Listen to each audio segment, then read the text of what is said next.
안녕하세요. 네, 오늘은 시편 13편 3절 4절 말씀을 읽겠습니다. 여호와 내 하나님이여 나를 생각하사 응답하시고 나의 눈을 밝히소서. 두렵건대 내가 사망의 잠을 잘까하며 두렵건대 나의 원수가 이르기를 내가 그를 이겼다 할까하며 내가 흔들릴 때에 나의 대적들이 기뻐할까 하나이다. 아멘. 여러분, 우리 인간사에 있어서 가장 힘든 일이 있다면 나이 들어가면서 기억 상실증이 되어 간다는 것이죠. 일명 그 질병 용어로 하면 치매 같은 것이죠. 저희 어머니도 이제 연세가 많으세요. 그래서 이제 치매가 좀 오셨는데 통화할 때마다 이제 자꾸 정신이 없어진다는 것에 힘들어 하실 때가 많이 있습니다. 그리고 이제 우리가 또 한 가지 힘든 부분들은 이제 그 시력이 점점 약해진다는 거고 청력이 약해진다는 것이죠. 점점 보이지 않고 들리지 않는다. 참 힘든 것 같습니다. 근데 오늘 다윗은 그거보다 더 힘든 것을 이야기하고 있습니다. 그것이 뭐냐면 하나님과의 단절을 얘기하는 거죠. 하나님의 단절이 사망과도 같다라고 이렇게 표현을 하고 있는 것입니다. 그러니까 이 사망의 개념, 죽음의 개념을 다윗은 우리처럼 어떤 돈줄이 끊어졌다든가 질병이 걸려서 몸이 죽어간다든가 이러한 것이 아니고 이 하나님의 부재의 시 전체를 보면은 14편까지, 내일 14편이지만 다윗의 그 탄식시는 주로 그 하나님과의 관계 단절 때문에 불안해하고 힘들어하는 것을 볼 수가 있습니다. 근데 여러분, 이 다윗의 이 죽음의 개념, 사망의 개념과 우리의 죽음의 개념이 좀 다르기 때문에 대부분의 많은 사람들이 그렇게 생각하고 있거든요. 우리가 요구하는 것을 하나님 앞에 기도했는데 응답이 안 왔을 때 하나님이 함께 하시지 않는다 그렇게 생각을 할 때가 많이 있습니다. 주님의 뜻을 먼저 구하는 것이 아니고 내 뜻을 먼저 구하게 된 것이죠. 그리고 응답이 안 오면 심지어는 하나님과 동행하는 일조차도 쉬게 되는 것이죠. 그런 것이 가장 두려워하는 것입니다. 제가 목회하면서도 가장 두려워하는 게 그런 거거든요. 우리 성도들이 기도했는데 응답이 안 오면 혹시 하나님과 동행하는 일조차도 포기하지 않을까, 그런 염려가 많이 됩니다. 네. 그래서 이제 이 단절 얘기가 나와서 그런데요. 하나님은 우리와 단절하기를 원하지 않습니다. 만약에 우리와 단절이 됐다면 우리는 여기서 지금 존재할 수가 없죠. 그게 하나님의 은덕이 지금까지 내리고 있었다라는 것의 증거 아니겠습니까? 이 세상이 존재하고 있고 내가 지금 주님의 이름을 부르고 있다는 것의 자체가 하나님이 함께하고 계시다는 증거죠. 예를 들면 이제 그 아담과 하와가 필리비안 씨가 한 얘기인데요. 하나님과의 단절된 상황에서 만약에 하나님이 찾아오시지 않았다면, 그들을 찾아오시지 않았다면 이 세상은 어떻게 됐을까라고 하는 것입니다. 하나님은 끊임없이 찾아오시죠. 그 이후로 선지자들을 통해서, 그리고 예수님을 통해서, 지금 성령을 통해서, 교회와 목회자들을 통해서 계속 하나님은 이 세상을 간과하시지 아니하시고 참여하신다.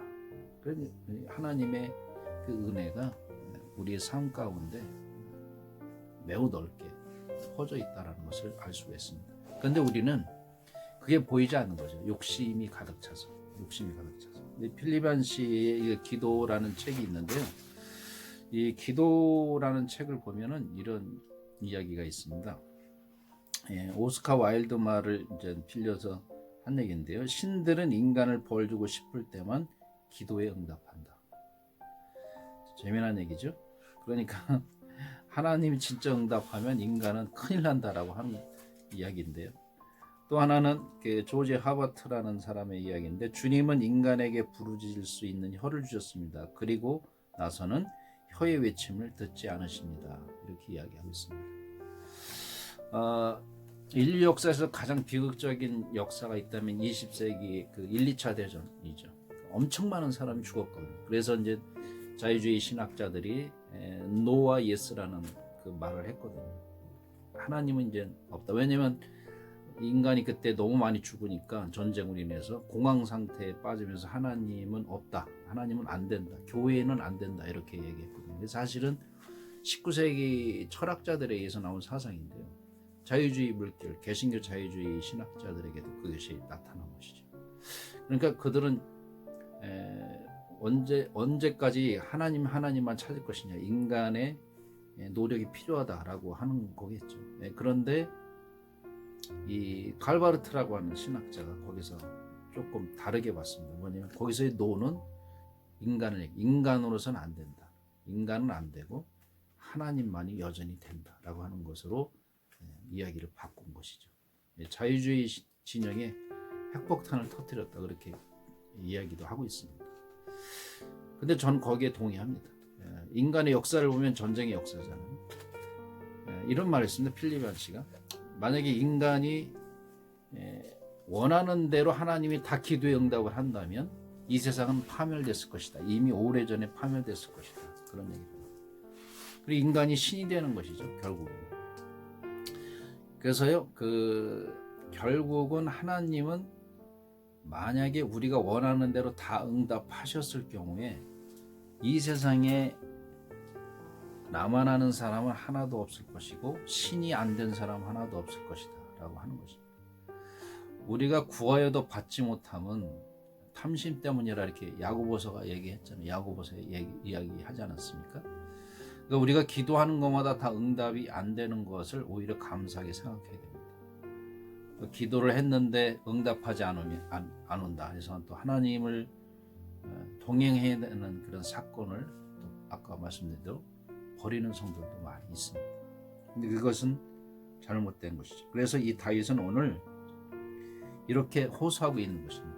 1절에 읽질 않았지만 여호와여 어느 때까지니까 나를 영원히 잊으시나이까 주의 얼굴을 나에게서 어느 때까지 숨기시겠나이까. 여기서 영원이라고 하는 것은 고온 같은 거예요. 그러니까 이 지금의 상황이 끝날 것 같지 않은 그런 하나님이 숨어 있는 것 같은 그런 비참한 기도를 드리고 있는 것입니다. 그리고 2절에 나의 영혼이 번민하고 종일토록 마음에 근심하기를 어느 때까지 계속 how long 어느 때까지 내 원수가 나를 치며 자랑하기를 어느 때까지 하리까. 다윗은 원래 적이 많았지만 또 다른 적들이 있었던 것이죠. 심지어 가까운 사람들조차도 하나님을 신뢰하지 않는 일까지 벌어지고 있는 것입니다. 그래서 다윗은 나의 눈을 밝히소서 내가 사망의 잠을 잘까 두려워. 그러니까 다윗은 지금 두려운 것이 뭐냐면 사망의 개념을 하나님과의 단절로 본 거예요. 우리는 어떤 사망의 개념이 죽음의 개념이 질병 걸려서 몸이 아프고 또 경제적으로 힘들다든가 또 일이 잘 안 풀린다든가 그것에 정신적 죽음을 이야기하고 있지만 다윗은 심리적 죽음을 이야기하고 있지만 다윗은 영적 죽음으로서 하나님과의 단절을 죽음, 사망으로 생각한 것입니다. 그래서 이제 이 다윗은 이렇게 기도를 하고 있습니다. 나는 오직 주의 사랑을 의지하여 싸우니 나의 마음은 주의 구원을 기뻐하리이다. 내가 여호와를 찬송하리니 이는 주께서 내게 은덕을 베푸십니다. 이게 은덕을 베푸심이로다. 이게 이제 4절 5절 6절은 이제 응답에 찬 기도로 끝나는데요. 여기서 이 베푸심이로다는 영어 성경을 문법을 보면 이제 현재 완료로 되어 있습니다. 그러니까 전부터 응답하셨던 그 하나님의 은덕이 지금까지도 미치고 있다라고 하는 것이죠. 그것을 이제 끝으로 찬양하면서 맺는 것인데요. 이제 눈이 열린 거죠. 우리가 기도한다는 것은 응답을 목적으로 하고 있는 것입니다. 그런데 어떤 기도를 드리느냐가 오늘 여기서 보여주고 있는 것이죠. 하나님의 은덕, 이것은 매우 중요한 이야기입니다.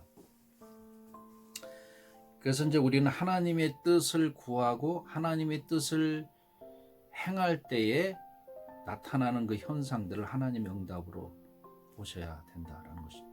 제 경험으로는 5년 동안 힘든 일이 많이 있었지만 그래도 그 하나님께서 내게 베풀으신 은혜 때문에, 은덕 때문에 지금을 버티고 있고 또 앞으로도 주님과 동행할 것을 확신하고 있는데요. 그것이 뭐냐면 항상 그 불안과 두려움, 불신 이런 것들이 계속 올라오죠. 그런데 하나님이 여전히 찾아오신다는 것을 경험하고 있는데, 그것은 지난 5년 동안 제가 박사학위 하면서 참 힘들었던 부분이 많이 있었거든요.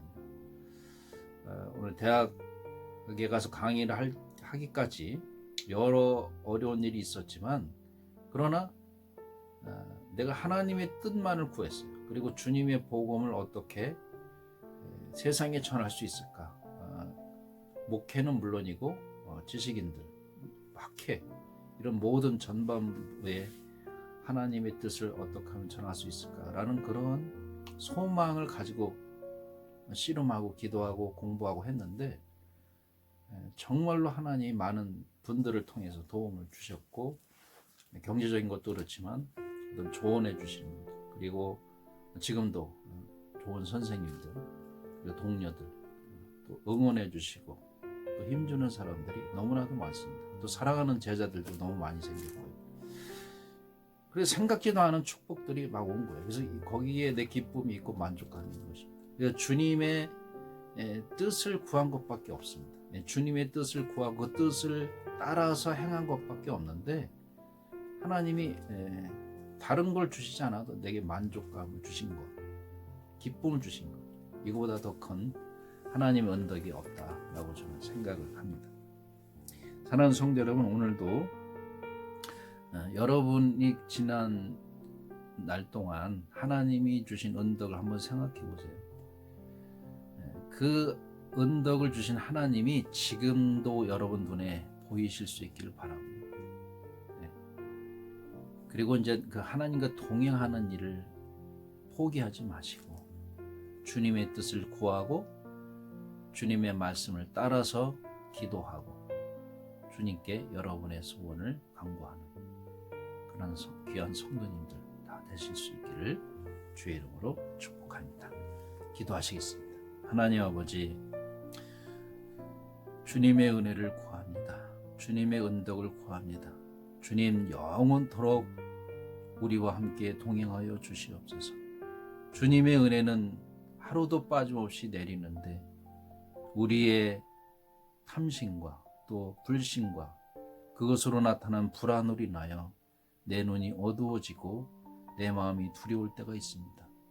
주님, 아담과 하와에게 찾아오셨던 주님, 그리고 수많은 배신과 불신자들에게 찾아오셨던 주님, 연약하고 한없이 부족한 저희들에게 오늘도 찾아와 주셔서 우리에게 확신을 주시고 주님의 길과 뜻을 보여주시기만을 간절히 원합니다. 그 뜻을 구하고 그 뜻을 향해 나갈 수 있는 하루가 되게 하여 주옵소서. 예수 그리스도의 이름으로 기도합나이다. 아멘. 샬롬.